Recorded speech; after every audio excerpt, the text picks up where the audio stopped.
thanks so much for joining for today's session, which is Impact Measurement 101. We're honored today to have with us Georgina Muri, who is one of Impact Hub New York Metropolitan Area's advisors, specifically focusing on impact measurement. She's also a long-term collaborator and great friend of our team. In addition, Georgina also is a level 3 financial trainer at the Financial Gym, and she also is an impact measurement consultant. So Georgina, it's such an honor to have you on today. Thanks so much for joining us. I'm very happy to be here today and to share with you all the one thing that I love talking about, which is how do we understand what we're really doing to change the world, right? So I'm going to go ahead and share my screen with all of you. Yeah, I just want to remind all the people in the audience that please feel free to ask questions throughout the presentation using the Q&A button at the bottom of your screen, and Georgina will be answering questions at the end. Thanks so much. Great. So just to get you started a little bit, talking about impact measurement and kind of how I came to it, how I think about it. I did a course certification a few years back on monitoring and evaluation, and monitoring and evaluation being kind of the framework with which nonprofits and foundations have been measuring their impact for years and years. And it's a very, it's a large field. It's been heavily researched. There's a lot of methodologies and approaches. And so now that we're in this era of social entrepreneurship and businesses doing good and wanting to understand what they're doing, a lot of the tenets from that field come into play. But the way that we look at impact, especially for small enterprises and especially for folks who don't have the capacity to do large evaluations, to have a whole team of people who are available to really understand how they're affecting the communities that they're meaning to impact, we have to look at the strategies and the ways that we measure and think about impact in a slightly different way. And so that's what we're going to talk about a little bit today. So just big picture, what is impact measurement? What do we mean when we talk about impact measurement? There are so many terms that get thrown around all of the time. And impact has come to mean a lot of different things for a lot of different people. I've put here a quote from the Global Impact Investors Network, which is really a big name in the field and very important in terms of what they're thinking about what impact measurement is and also what impact management is. And we're going to look a little bit further on in the presentation about impact management versus impact measurement, because again, here's another word, it's a new thing. What does it mean? What's the difference? So from their perspective, what we're looking at is impact measurement and management being looking at the positive and negative effects of a business's actions, and not necessarily only on the people that's intending to affect, but also on people on the planet as a whole. And keeping in mind that these are impact investors, so they're looking at your impact from a slightly different perspective than as an entrepreneur. I might look at, who is the end person that I'm helping? How am I helping them? They're looking at me or my business, my organization as a whole, and what are my business actions? What am I doing to people? What am I doing to the planet? What is good? What might have a negative effect? And really looking at that holistically rather than giving just a picture of these are the nice things that I'm doing. These are all of the socks that I've donated. Here are a pair of Tom's shoes. This is wonderful at the end. So we're really trying to understand all of that. And then the second piece is we want to be able to count. We want to be able to count the people that we're touching. We want to be able to count the emissions that we're reducing, but we also want to understand how do we improve, and how is impact measurement and management going to help us in a cyclical, iterative cycle to really understand what do we need to do to move forward, what do we need to do as a company or an organization to scale, what do we need to do better to make more impact, and how do we really look inside in terms of our processes and our workflows and the people that are building the programs, and figure out ways to do it a little bit better. So we're looking at what is the benchmark, how are we doing this, what are our metrics, and then we're looking at how do we grow, how do we scale, how do we perform in a way that if you thought about it financially, scaling financially as a small enterprises is huge importance for investors. It's of huge importance for yourself as a leader or a team member. And scaling for impact should really have that same importance and that same weight when you're thinking about how you're changing as a company, how you're changing as an organization.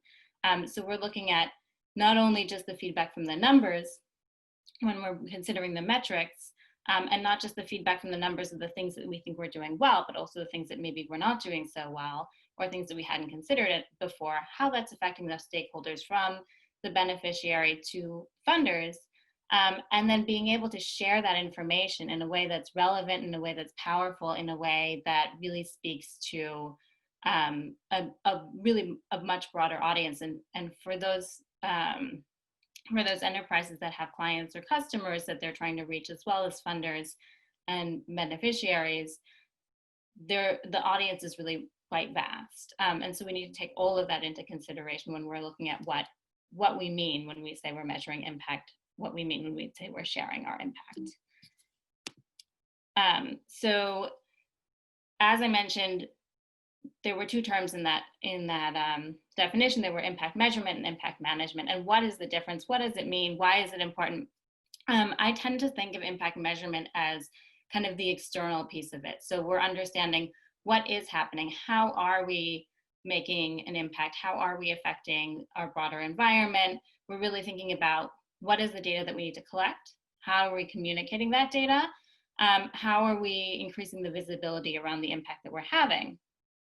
And that is just kind of the first step of setting up a program, of setting up a framework of understanding what data do I need to collect? How do I understand it? How do I share it? The management piece is really, if you thought about it from the monitoring and evaluation standpoint, is really the monitoring piece. So we're not just doing a one-time survey and spitting out numbers and saying, this is it. Those were our results. We did great. We're fantastic. The end. The management piece is really looking at what are the results from the data collection that we're getting? What does this say to us? Why are certain outcomes coming in a certain way? How do we grow from the knowledge that we have? How do we change? How do we iterate? If the data doesn't really make sense in some capacity, can we improve the data collection? Can we change the questions that we're asking? Can we change the way that we're understanding the results? And so neither of these things really work without the other, because if we just do the measurement as one piece, we don't actually change, we don't actually improve.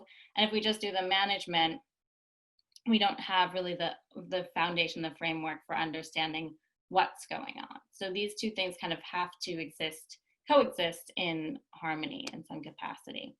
And so these are big questions, right? Big questions in terms of understanding what is your impact, of measuring it, of sharing it, of how much work is that. And I think during these times, especially during COVID-19, when everybody is looking for, can I just make enough money to pay the bills? How do I survive as a business? Is it enough for me to get a loan from the government? A lot of times impact measurement gets taken off the table. It gets pushed to the back burner. It's one of those things that you say, I'm going to get to, and 3 weeks later, it's still at the bottom of your to-do list, right? And it really is, and I want to drive this home, it really is vitally important to start early and to continue, especially in times of crisis. And why? So there's a number of reasons why this can be really effective. One is, of course, always thinking about funding. How can I get more dollars in the door? How can I get more capital? How can I grow? How can I expand? Another one is, why are we a business? Why do we exist? Are we doing the work that we're doing in order to have some kind of impact? And if we are, if that's what drives us, then it's not only the money that's coming in the door, it's also, are we doing the job that we say that we're doing? Are we having the impact that we want to have? And then lastly, during a crisis, during a moment of change, during a pandemic, we're all thinking about what are new ways that we can transform our business, transform our company, transform the products and services that we offer so that they still work in this now digital world. And so one key to really understanding what those new products and services might want to be, or where you might want to focus your energy, or what's going to produce the best return on investment, is really understanding and that investment being your time, you know, in addition to any kind of funding, is really understanding in which areas we're most impactful, what are the things that we're really doing right, and how do we focus on those key areas, or are there new areas where we could be more impactful, and do we change our programming, do we change our services, do we change our products to align with that, because potentially the way that you're having impact in January of this year is very different from where we are right now. So multiple reasons why it's vitally important, but the real underlying piece of why this is so important is not necessarily only the money coming in the door. It's really understanding, are we doing the right thing? Why are we working on the particular goals that we're working on? Why do we have the particular mission that we have? And are we in alignment with that? Are we continually in alignment with that when things change? So we talked a little bit about why it's important, but what are the benefits of doing this, right? And so, as I mentioned, increasing opportunity for funding and capital, there are particular funders that are going to ask you for impact metrics. There are particular grant makers that are going to ask you for metrics. There are folks who will be more interested because you can show some kind of return on investment in that capacity. But it's not just those funders. It's also, who are you selling your product to? Who are you providing a service to? Can you attract new clients and customers because they are excited about your mission, because they are excited about the work that you're doing, because they think they're going to benefit from it in some way? So we're getting more people in the door because they're excited about the work that you're doing. And I think particularly in this climate, when we have really some huge changes socially and really new recognition in terms of racial justice and equity, some of these pieces have become elevating for certain businesses in a wonderful way, in a new way that hadn't been before. And so being able to really say to somebody, listen, my business supports entrepreneurs of color, my business gives back to Black communities in X, Y, and Z ways, you know, these different pieces, that has become finally in this moment a little bit more important, because consumers are really looking at, and I hope they're doing it much more than even what I think, but they're really looking at their wallets and they're really looking at the decisions that they're making, and they're saying, am I putting my money where my values are? And so if you can show in a very clear way that the work that your company or organization is doing is in alignment with the movements with the social movements and with the concerns that clients and customers are coming to you with, that can become really valuable. Same thing in terms of retention, right? Also thinking about it in terms of partnership opportunities and visibility, and also thinking about it in terms of risk mitigation, right? Because one of the things that we're looking at is not only what am I doing right, but what am I potentially doing wrong? What are the things that I might be doing that have a negative effect on the community, on the environment that I'm trying to work on? And so if we're really staying focused on those bits and pieces, we can reduce any potential risk there, which allows you then to stay in business for longer, to do more, to have more capacity to focus on the things that are important, like growth. And then on the internal side, the impact measurement is not only to understand, you know, what am I doing with the programs, but thinking about how do we improve the products and services that we offer? How do we improve the workflow that we're using? Can we do better in terms of the actual outputs and outcomes that we're understanding, and increase the impact for the end beneficiary? And then also on the HR side of this is really important in terms of employee retention, in terms of workplace satisfaction. I think a lot of people right now are looking for work that is that connects with them on a personal level, and not just in terms of making enough money, right?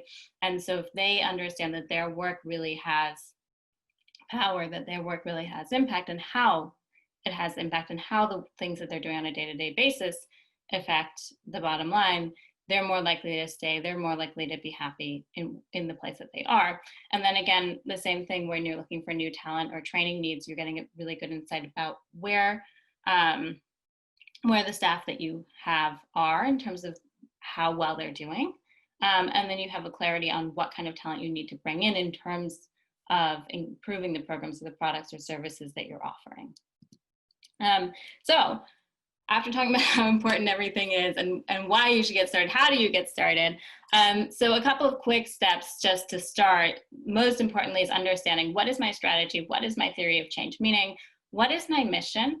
And if I have a mission, what am I actually doing? What is the, if I do this, then this comes out. What is that end goal?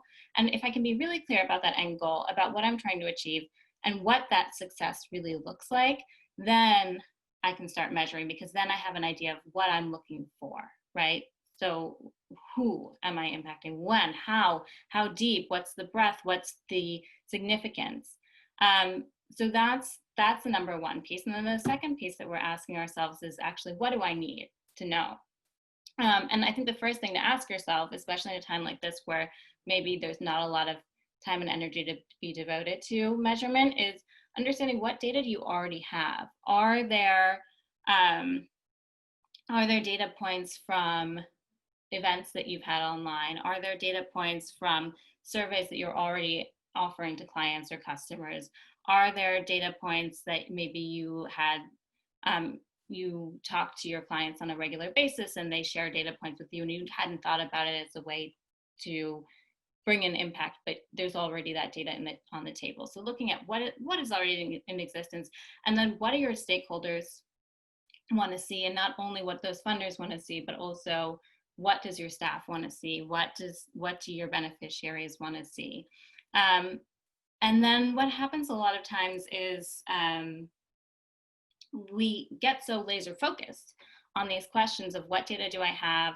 What does everybody want to know? What do I want to know? How do I drill down to these exact perfect questions, that we forget that it's also really important to have a common language across companies, across organizations. And so there are a number of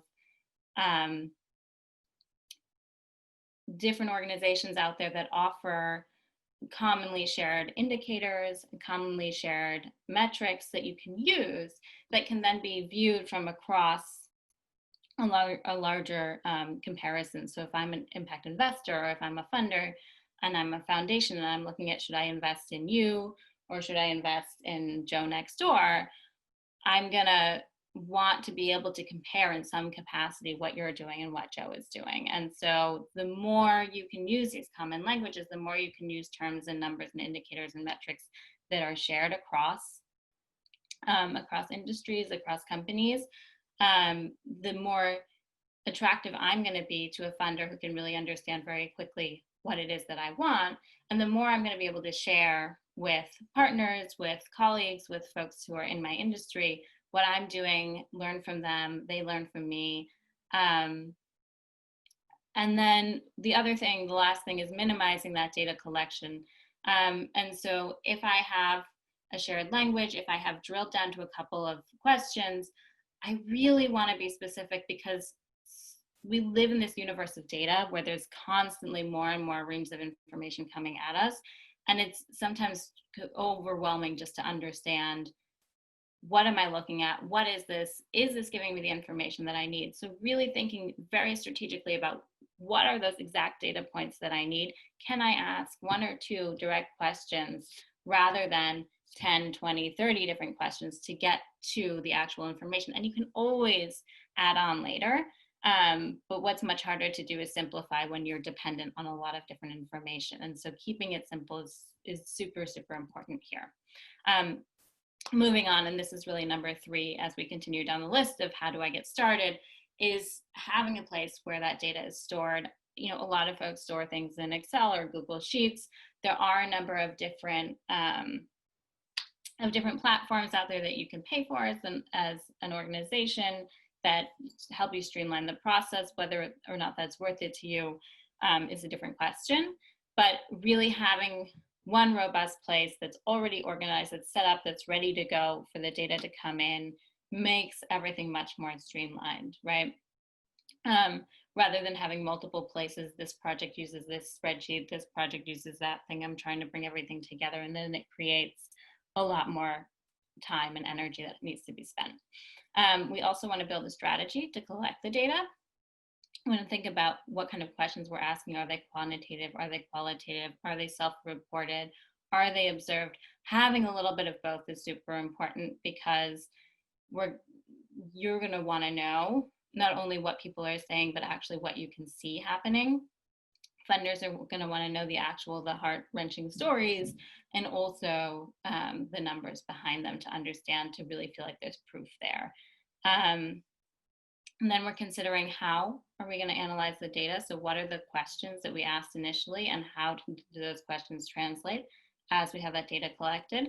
And then the last thing is to really think about a communication strategy. And when you're doing that, you're thinking about not only, you know, I'm going to make a report and I'm going to send out the report, but who is the audience?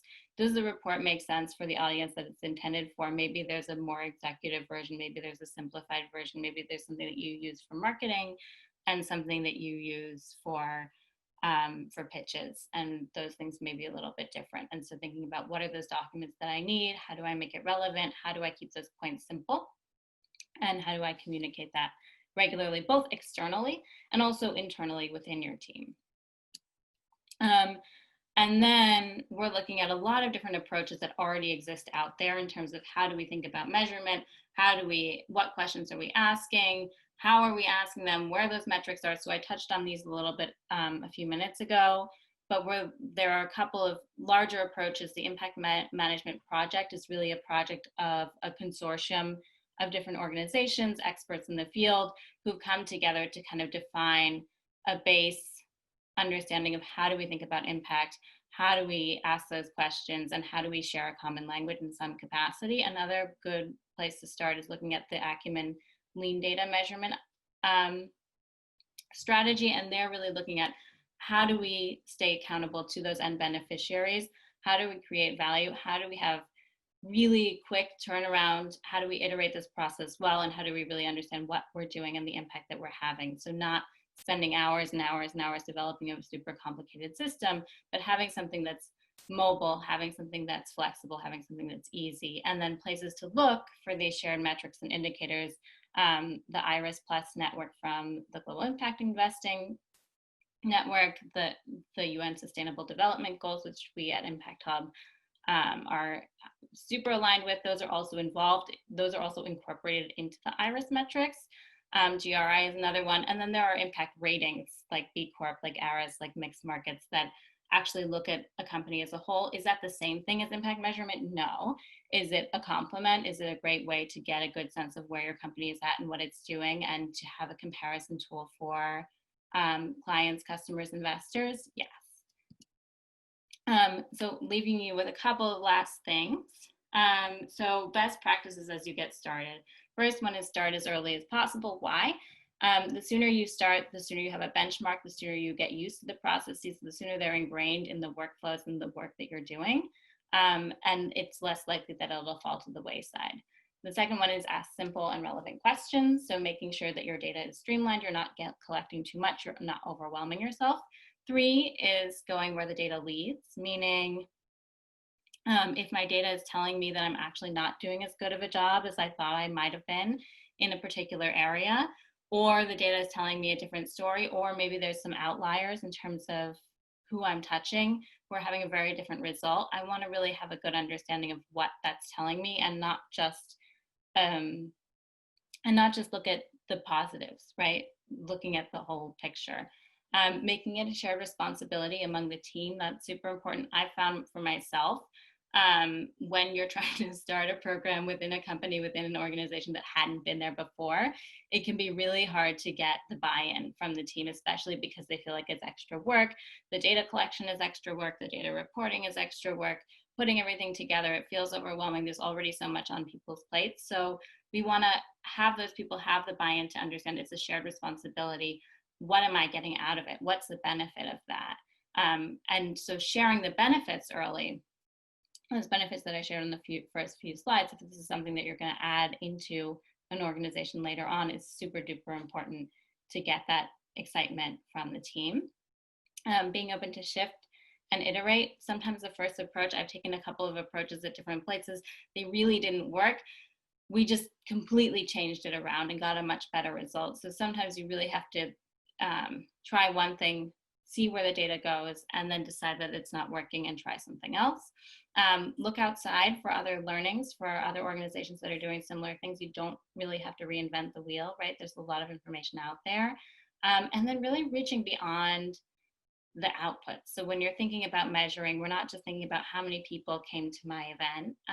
We're really thinking about when the people came to the event, what did they take away? What percentage of people learned about X subject? What percentage of people were able to make a change in terms of a behavioral output? Maybe they were, from my perspective, like maybe they were spending a little bit less money, right?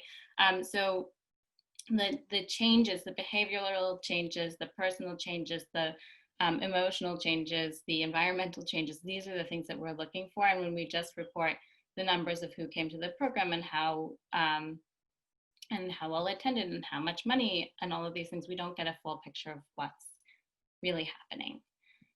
So I know I went through a lot in a short amount of time. We have a couple minutes left. But I did want to ask you one question. Of any case study or examples of an impact measurement success story, where because there was the impact measurement, they were able to create a much larger impact or secure funding?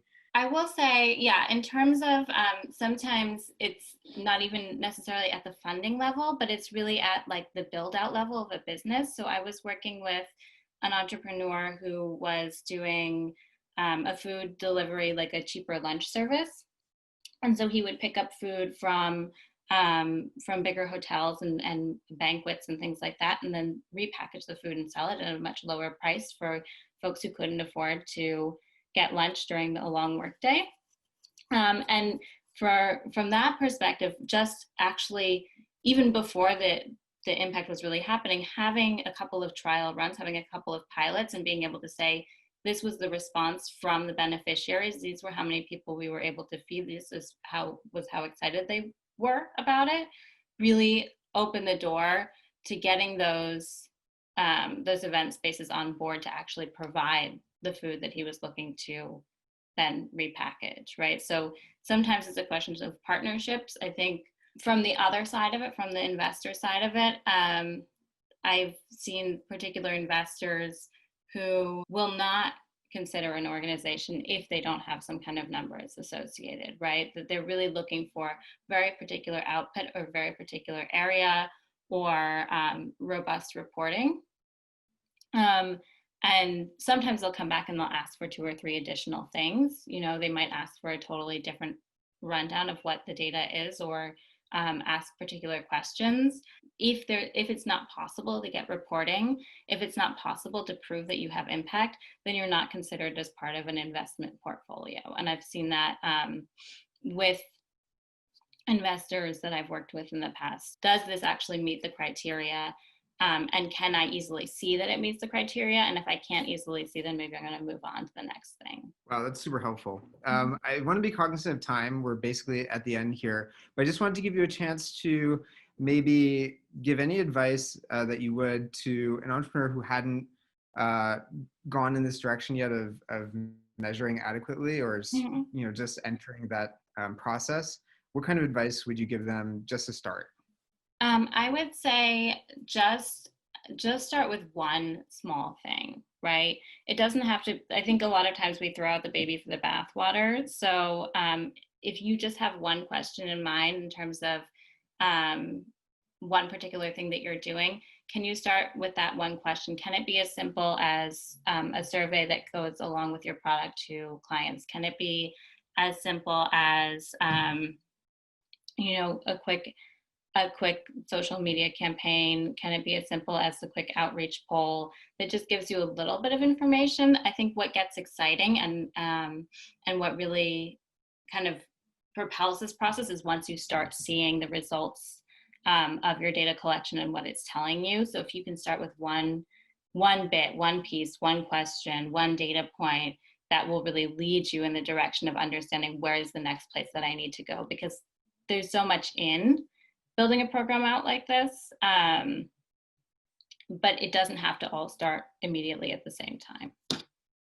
Awesome advice. All right, so thank you so much, Georgina. It's been a real pleasure, and thank you for the wonderful session. Thank you. To the audience members, we love you. Thanks so much for joining.